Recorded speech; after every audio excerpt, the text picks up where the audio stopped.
Ça fait une semaine à présent que les Iraniens n'ont plus accès à Internet et très partiellement à leur réseau téléphonique. Une semaine de blackout numérique organisée par la République islamique qui souhaiterait que le monde ne saisisse pas l'ampleur de la répression qui s'est abattue sur son peuple.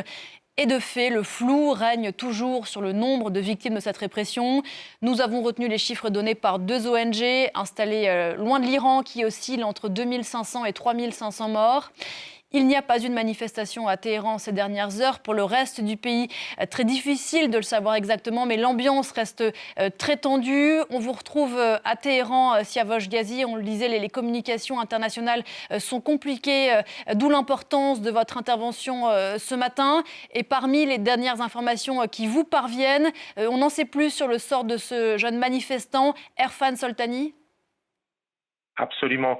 Le centre d'information de la justice iranienne a démenti ce matin pour la seconde fois la condamnation à mort d'Erfan Soltani. Plusieurs organisations des droits de l'homme, notamment aux États-Unis, avaient affirmé depuis mardi que ce jeune Iranien de 26 ans avait été condamné à mort et serait pendu mercredi.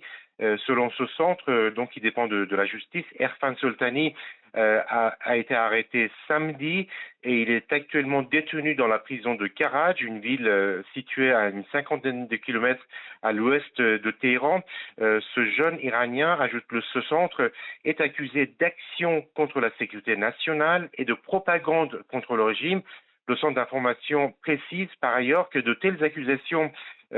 pour de telles accusations, la peine de mort n'est pas prévue et que Erfan Soltani pourrait être condamné si ces accusations sont retenues, en fait, à une peine de prison.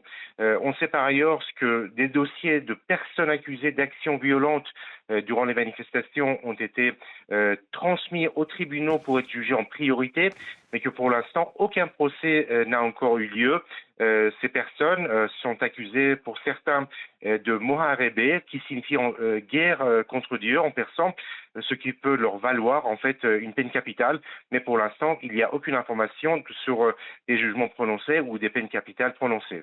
Voilà pour ces dernières informations. Et puis, quant à la mobilisation, on l'a dit, il n'y a pas eu de rassemblement hier mercredi. La vie, à l'heure où l'on se parle, est au ralenti à Téhéran.